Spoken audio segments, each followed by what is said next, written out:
જય માતાજી મિત્રો, આજે આપણે અમરેલી શાંતાબા હોસ્પિટલ મેડિકલ કોલેજે આવ્યા છીએ અને સૌ દેવી પૂજક સમાજના નવયુવાનો આગેવાનો બધા આવ્યા છે.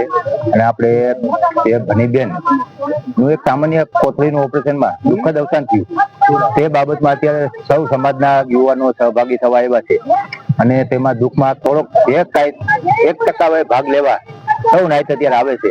અને સૌ અત્યારે યથાશક્તિ પ્રમાણે 100, 200, 1000, 500 અહીંયા ફાળો પણ લખાવે છે. અને તે ફાળો આપણે માની લો હાઈકોર્ટમાં કોઈ કેસ કરવાનો હોય કે ગમે ત્યાં ધોળા કરવાના હોય તેમાં વાપરવામાં આવે છે. આમાં કોઈ ખાવાનું નથી. અને સોશિયલ મીડિયામાં જે અફવા ઉડે છે કે આ તો ખાલી પૈસા ખાવાવાળા છે, તો ભાઈ તમે એક ફેર અહીંયા આવીને રૂબરૂ આવીને જોવો તો તમને ખબર પડે. અને અત્યારે જો આ નાઈટ બતાવો ભાઈ, જો અત્યારે કેટલી નાઈટ હાજર છે અને તે બધાએ આવીને બધાના પોતપોતાના મત રજૂ કરે છે. અને આપણે અત્યારે લોકલાડીલા કલાકાર આપણે અજયભાઈ છાથડિયા પણ આવ્યા છે, જયંતિભાઈ છાથડિયા પણ આવ્યા છે. પરંતુ પહેલા આપણે અજયભાઈ છાથડિયા આ જે હોસ્પિટલમાં અત્યારે આવ્યા છે અને સમાજની જે વેદના છે તે વિશે 2 શબ્દ કે છે. જય માતાજી ભાઈ. જય માતાજી. જય માતાજી. જય સમાજ, જય દાદા, જય સાહેબ. કે બધે ભાઈઓને અમે તો કલાકાર, તમે કલાકાર બન્યા છે, અમે કલાકાર થયા છે. કે અમે કલાકાર ન કહેવાય. અમે અત્યારે કોઈ કલાકાર છે નહીં. તમામ મારી નાચ ખાવી નાચ જેમ મારી બધા નાચ સમાજ આવે એ રીતના આમ આદમી છે ને અત્યારે અમે આવ્યા છે. અને બધાને ખાસ જણાવવાનું કે આ ન્યાયની લડાઈ છે.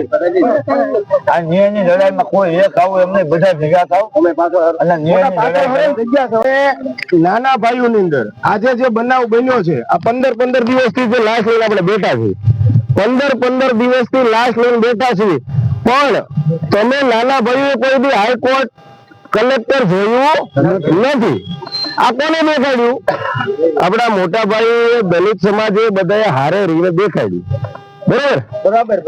પણ જ્યારે ઈ સમાજની અંદર, ઈ પરિવારની અંદર ક્યારે આફત આવે, જ્યારે સમાજનું એલાન થાય કે આજે આ સમાજની અહીંયા જરૂર છે, આવી રીતે અધોગત થઈ છે, તેથી જરાય મન ભેદભાવ રાખીને કોઈ રાખવાનો નહીં ને સીધું તે નાગરિક તરીકે અંદર સંખ્યામાં ગોઠવાઈ જવાનો, મોરિયટ બનવા નહીં જવા. કારણ કે મોરિયટ જો તમે હોત તો આની જરૂરત જ ન પડે. એટલે જેને મોરિયટ બનવું છે એને પણ ભલે બને, બુદ્ધિશાળી હોય તો બને ત્યારે. પણ જયારે આ સમાજ ઉપર આફત આવે છે, ત્યારે આપણા સમાજ ઉપર આફત આવે ત્યારે મોટા ભાઈ હોય કે બીજા સમાજના ઘણા બધા વ્યક્તિઓ આપણી સાથે જોડાતા હોય, તો જ્યારે સમાજ ઉપર કોઈ પણ ધર્મ ઉપર આફત આવે કે સમાજ ઉપર આફત આવે ત્યારે આપણા ભાઈઓની ફરજ પડે છે કે આપણે એનામાં જઈને ઉભું રહેવું જોઈએ. બીજું કે આજે એક ઘર ઉપર દુઃખ પડ્યું છે આ દિનેશભાઈ ઉપર, તો કાલ દિનેશભાઈ ની પણ ફરજ પડવી જોઈએ કે આટલી બધી મોટી સંખ્યામાં આ સમાજ આવીને ઉભો રહ્યો છે. આમાં નામ ન ધરાય એટલી પબ્લિક છે, પણ જે બી સમાજ ઉપર કોઈ આફત આવે તેથી દિનેશભાઈ નું નામ પૂછ્યા વગર એની સંખ્યામાં જઈને બેસવા ભૂલી જવું. શું કામ કે આ એનામાં 15 દિનો હાથ ગણ્યું છે. બરોબર. આ 15 દિવસ સમાજે એનામાં હાથ ગણ્યું કર્યું છે. તો આવનારા સમયમાં સમાજ ઉપર ક્યારે પણ આફત આવે તો દિનેશભાઈ હોય કે મારે પણ ફરજિયાત જવું જોઈએ કે મારા મુકાલ લીધે, મારા મોઢાના લીધે સમાજ આજે આવીને ઉભું રહ્યું હોય તો મારે પણ મોટા ભાઈઓની અંદર કાંઈ પણ પ્રશ્ન હોય તો મારે જવું પડે. બીજું કે કાલે આપણે અત્યારે દીપકભાઈ ગયા છે હાઈકોર્ટ ની અંદર, હાઈકોર્ટેથી પિટિશન દાખલ કરાવીને કાલે અહીંયા આવીને જે દીપકભાઈ નિર્ણય લે એમાં અમે નાના ભાઈઓ તમામ સહમતીમાં છીએ. બરોબર. કાલે પછી એમ ન કે ભાઈ સુરેશભાઈ તમે અહીંયા આવો તો લાશ ઉપર ઉઠાય, એકબીજા એકલા વાદ કોડેથી લાશ નહીં રહે. કારણ કે 15 દી થયા છે. હવે તો અમે કેવું છે કે ભાઈ બેન ને હળવવામાં તો ત્યારે જે થતું છે કોર્ટમાં આપણે પિટિશન દાખલ થઈ તો વાહન ડગલું તો ડગલું ચાલશે, પણ લાશ હળવો સમય પછી કેટલો હોય? આજ અડધો મહિનો થયો, આજ અડધો મહિનો. એટલે બને એટલે નાના ભાઈઓને કહેવામાં આવે છે ભાઈ એક કર ન હોય, બધું કરવું હોય. બધા ભાઈઓને કહેવાનું છે કે આપણે જયારે જરૂર પડે ત્યારે કોઈ સમાજનું એલાન થાય તો આપણે બધા જશું ને. જયારે જરૂર પડે ત્યારે આપણે જેનું બરેલું ધર્મની સભા હોય કે સમાજની સભા હોય ત્યારે આપણે જેને એક પબ્લિક થઈને ઉભું રહેવાનું છે. કાલે દીપકભાઈ હાઈકોર્ટ માંથી આવે એટલે 11 વાગે જે ડિસિઝન લે એમાં અમારી સહમતિ છે. એક જ મિનિટ સુરેશભાઈ, અત્યારે જો મારી નાયતા જેટલી ભેગી થઈ છે ને કાલે આપણે એકેય ભેગી નહીં હોય. માની લ્યો કલેક્ટર સાહેબ આવશે કે સાંસદ શ્રી આવશે, આજે આવે અને જે એની વાત રજૂ કરે એ આપણે ટાઈમ 24 કલાકનો માંગી કે ભાઈ અમે બે આગેવાન છે બાકી એ આવીને જે નિર્ણય કરે અમને 24 કલાકનો ટાઈમ આપો, અમે 24 કલાકમાં લાશ સ્વીકારી કે ન સ્વીકારી એ તમને આપશું. બાકી અત્યારે સાંસદ શ્રી કે કલેક્ટર સાહેબ આવીને આપણે શું આશ્વાસન આપે છે તે અત્યારે આપણે જાણી લેવું છે. આ બાબતમાં તમારો શું મત છે એ તમે બધા હવે નક્કી કરો, બરોબર? કારણ કે કાલે એકેય નહીં ભાઈ, કાલ પછી બીજો શબ્દ અત્યારે જે નેતા કોઈ આવતા હોય ફેરવી નાખશે, દીપકભાઈ ફેરવી નાખશે એમને દીપકભાઈ હવે પછી એનો નિર્ણય લ્યો તો આપણે અત્યારથી સહમતીમાં અત્યારે ભલે આવતા ભલે આવતા અને આપણે 24 કલાકનો ટાઈમ માંગી લો. એ વાત એક અલગ છે, એ વસ્તુ ન કરો. 24 કલાકનો આપણે ટાઈમ માંગો. આવવામાં ના નહીં પાડે, આવવામાં ના નો પાડે. અત્યારે કલેક્ટર સાહેબ આવતા હોય કે સાંસદ સભ્ય આવતા હોય એનો મત આપણે જાણી લો અને 24 કલાકનો ટાઈમ માંગી લો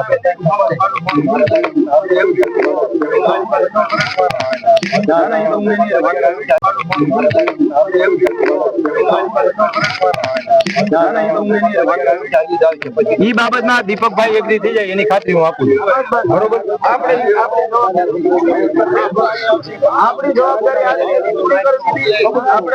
આપણા સમજો કે ભનીબેન ની આ દુઃખદ ઘટના બની, એનું દુઃખ આપણને બધાને છે, પરિવારને વિશેષ છે. પરિવારને આ જે નુકસાન થયું છે એ તો આપણે ભરપાઈ નહીં કરી શકીએ, પણ એને ન્યાય મળે અને એના બાળ બચ્ચા હોય ત્યાં સુધી આપણે કંઈક એને સાથ સહકાર આપીએ એ આપણી ફરજ બને છે. બીજું, મારી ક્ષમતા છે એ પ્રમાણે મેં મારી કદાપી કોઈ સરકાર પાસે મારા માટે નથી માંગ્યું છે તો ફક્ત સમાજ માટે, અને કામ કરી રહ્યા છે. એટલે આ બાબત આવી એટલે મેં તરત જ સરકારને પણ દબાવ કર્યો છે કે ભાઈ આ બાબત છે સાહેબ, અત્યારે આટલા દિવસ સુધી આ બધું થાય છે તો આનો કંઈક નિર્ણય તો થવો જોઈએ. અને હકીકત અમે એમ નથી કહેતા કે ખોટું હોય તો ડોક્ટરી ઉપર એની ઉપર એક્શન લો, સત્ય હોય એને ભૂલ કરી હોય કે એક ગુનેગાર હોય તો એની ઉપર અપરાધ થવો જોઈએ. તો સરકારે બાંહેધરી લીધી ગઈ, એમને મિનિસ્ટરો, કાયદા મિનિસ્ટરો બધાને જાણ કરી. અને હું આગળ 2 દિવસ પહેલા આવતો હતો, બરોબર, અમને એમ કીધું આ બાબત પહેલા પણ બની જાત, દીપકભાઈ અહીંયા જ હોત, પણ એ વખતે મને ના પાડવામાં આવી, તમે અત્યારે 5 તારીખે આવો.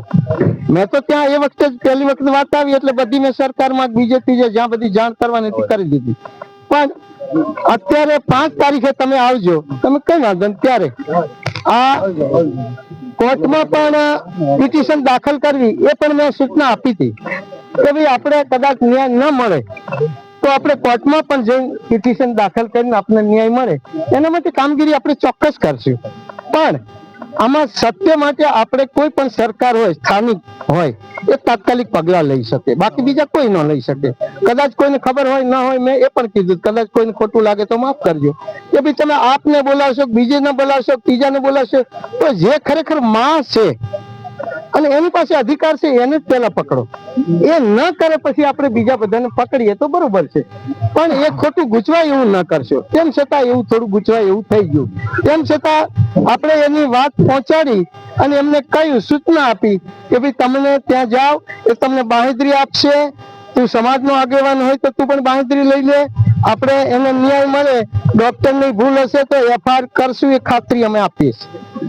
આવી મને ખાતરી આપી એટલે મેં પણ કીધું કે ભાઈ હું ત્યાં આવું છું. અમે હમણાં આપણે નિવેદન એટલા માટે કે ભાઈ તમે એમના જે માણસો છે એના માટે સાંભળી લઈએ, અત્યારે જાહેરમાં સાંભળી લઈએ, જાહેરમાં તમે એને કંઈક કેચઅપ કરી શકશો.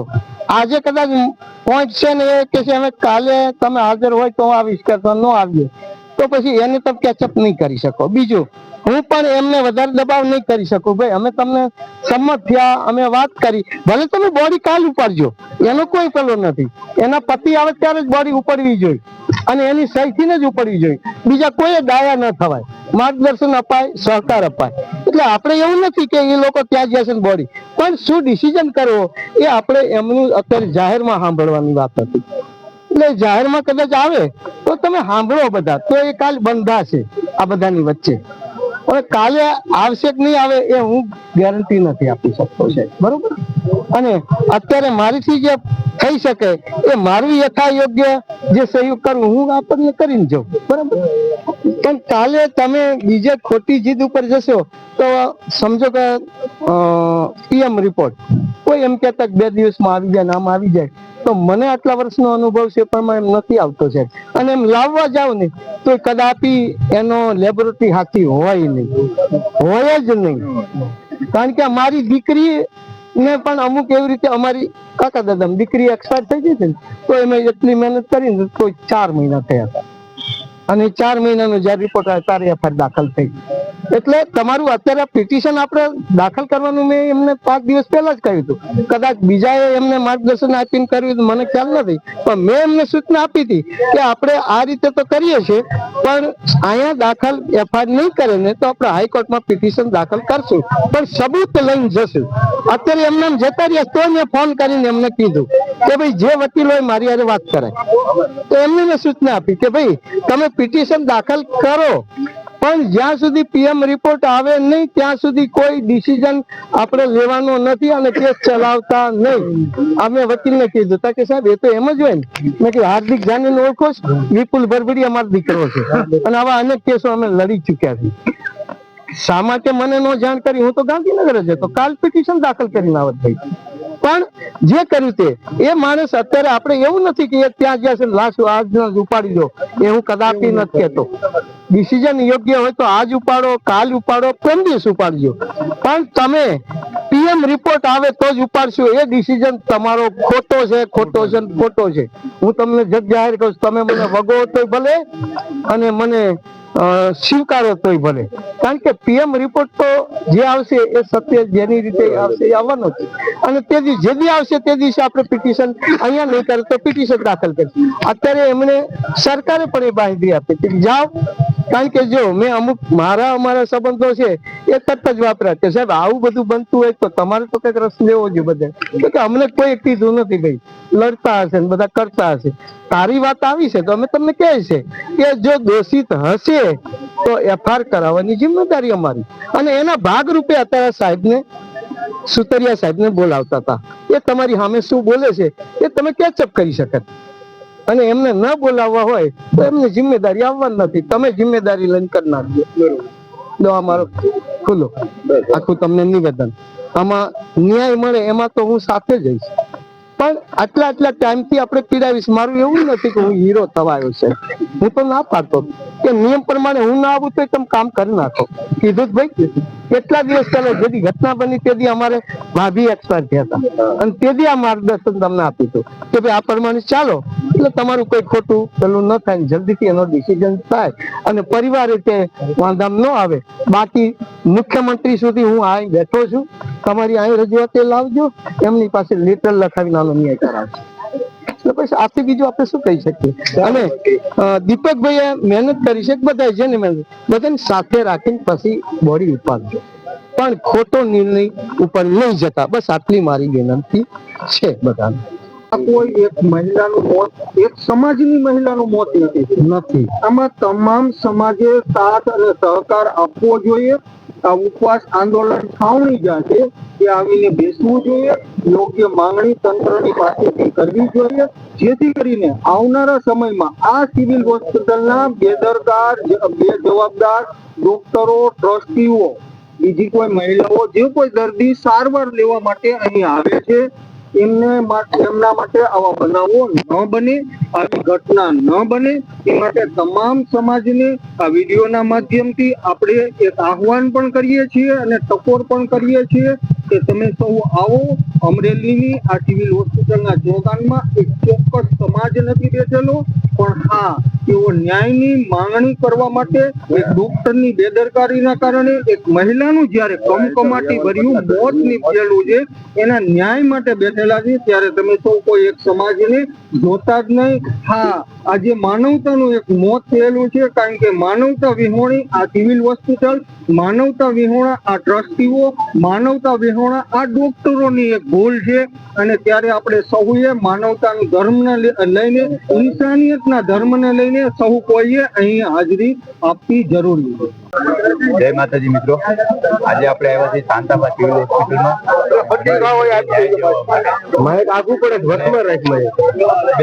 ન્યાય દેવા માટે. અને આપણે લાઈવ વિડીયો વાળા એનું સંગઠન પણ અત્યારે હાજર જ છે. જે લાઈવ વિડીયો આપણે અમરેલી જિલ્લાના વિપુલભાઈ સાતડિયા અને મહા વિડીયો સાવરકુંડલા અને અમારે ભાવેશભાઈ અત્યારે કલાકારો પણ આવી ગયા છે. વિડીયો બનાવવાનો કલાકાર છે પ્રકાશભાઈ, બીજા વે ગયા પ્રકાશભાઈ પણ પ્રકાશભાઈ છે સમર્થન આપી યથાશક્તિ દાન પણ કર્યું છે. આપણે વિપુલભાઈ સાતડિયા આવે બે શબ્દો કહે છે. હવે મિત્રો અત્યારે જો બીજો વિડીયો હેતુ બનાવવાનો બીજો કાંઈ નથી, પણ આ દુઃખદ ઘટના છે એમાં ફૂલની પાખડી રૂપે જે વિડીયો વાળાએ જે બનતું યોગદાન કરેલ છે.